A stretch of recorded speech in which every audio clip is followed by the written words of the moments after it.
Let's now, in this section, look to the year ahead. Yeah. Are you going to want to stay in this ministerial position, or do you think it's time for a change? I like what I'm doing.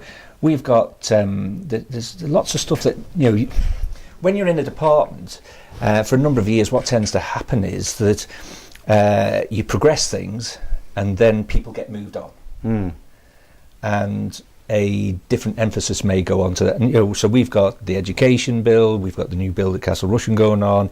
I'm looking at sort of how we look at education into the future. What is the education bill exactly? What's in there, sir? So the education bill is it sort of modernises how the department sort of works, and there's a real positive in there, is that every year the minister has to go to the governors and give the sort of what we see for the year ahead.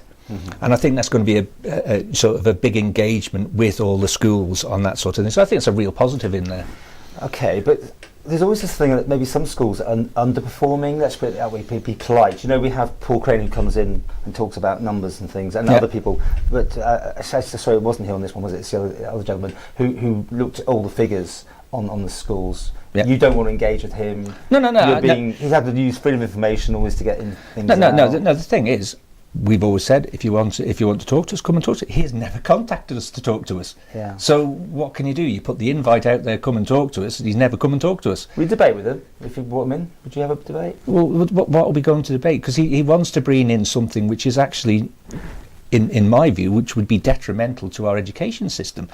Because what we do is we don't just look at the academic side of education. There's also sort of the vocational side of education, and it's about getting more rounded people, because not everybody will want to be academic or are academic. And it's disappointing that when we constantly get this thing about Ofsted. Now, in the UK, Ofsted has come under a huge amount of pressure about what it's actually done to young people on their mental health.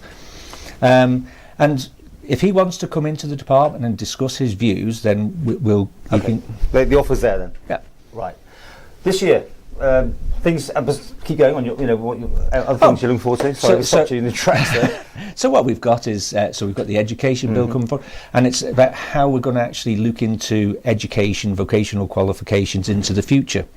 We've also said that we're going to review in the near future IGCSEs and that sort of area. So there's lots of stuff that we're going to be looking into. We've got all the cultural side. We've got what does cultural do? I mean, was that the Villa Gaiety stuff? No. It's the Manx language. It's all these. Yeah, that all comes under. You've got a really weird portfolio. I always think we had this discussion there. Well, it's one of those things that it started off back in my first time in education back in 2008. We were just the Department of Education, and that's all it did was schools.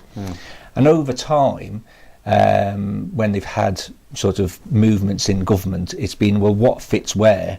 And I think we're getting to that stage where, employment and skills, because things are moving around, used to be with DED, DFE, well, we're doing the training, so would it not fit better with us? And we're doing this higher education consolidation. Well, what you had was right. So it's all university, UCM, all the university. So currently, there's a number of universities that Isle of Man government works with. So the Department of Education, say, works with Chester, who validates the UCM. DEFRA may use another university. Somebody else may, I think, Health used Manchester Met.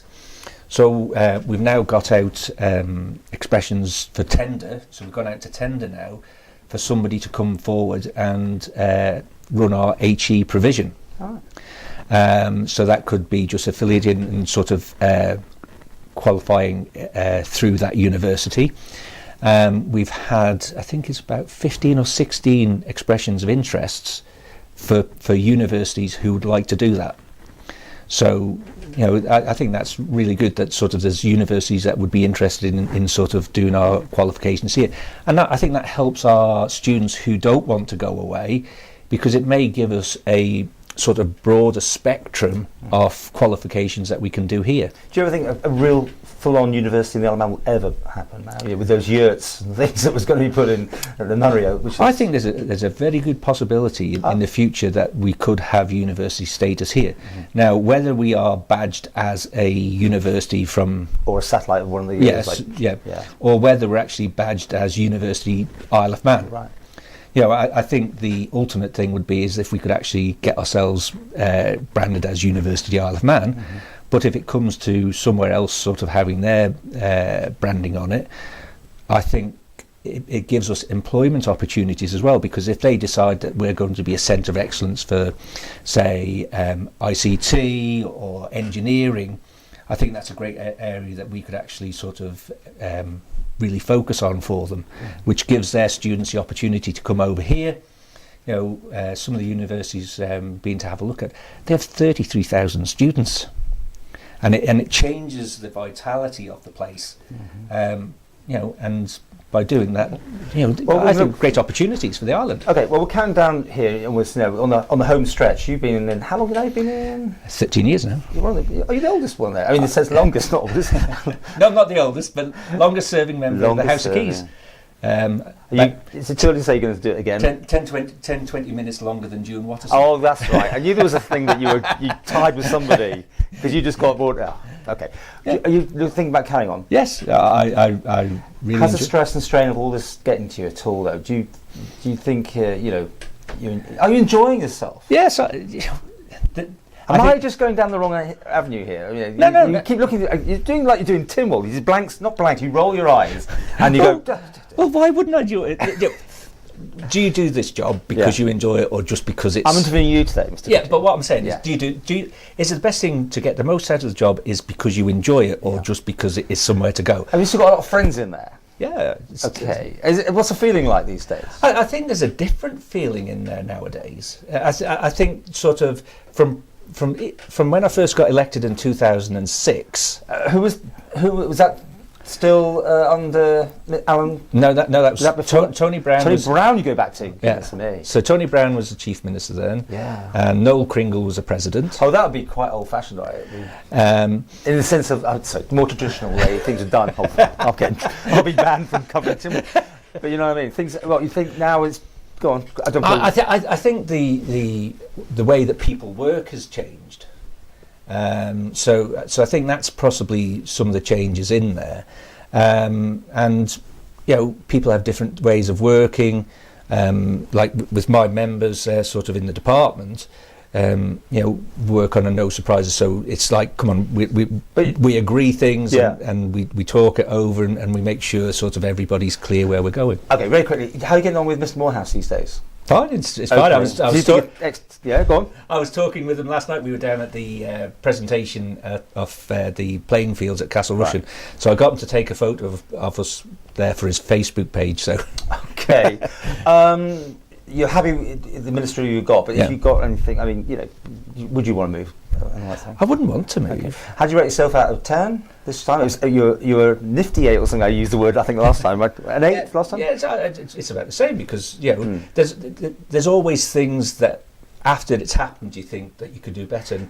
And we did the education bill, and so we drafted it up and we'd gone through the government consultation, and when we were sat down with the unions and the teachers, they were going, oh well, you haven't consulted with us properly on this, and I think some of that, what I've learnt from that is that maybe what we should have done was doing an explanatory memorandum with it to say what we're actually hoping to do and put some more detail on it, but because legislation can be quite blunt when you first see it, and you don't understand what the next phases are. You're still learning then, aren't you? And I think it's one of those things that you think, maybe we could have done that a little bit better. And I've said to the unions, hands up, we probably could have done this a bit better. Okay. That one's an ongoing thing, but let me just No, it's because what's happening is next week I've got another meeting we've had another couple of meetings with the unions. We've gone through the bill, we've listened to their change, and we've made changes to the bill. I'm meeting with them again next week, so we're going to go through the bill again to make sure that they're happy with it. And what I've said to them is that I would like, when I do the presentation to Timwell members about it, is I would like the unions to be there alongside me to say this is what we actually think is good for education. Well, it does sound good, doesn't it? Very quickly, we're running out of time. How's government out of 10? I think we're from the years I've been in, we're progressing a lot more You gave it 8 than previous administration. When you think that, do you honestly think any previous administration would have bought the steam packet? And it was my motion that actually stopped another user agreement back in 2016. We remember this. I just want a number now. We're running out of time. Yeah, I'd say about an 8. 8 again. Yeah, and yes, we can still do things better, and that's the issue. A lot of it's communication, isn't it? And I think part of it is because you're living with things on a daily basis, and it's one of the things I was critical of government about before I got in, was I think that we think people know a lot of the stuff that we know.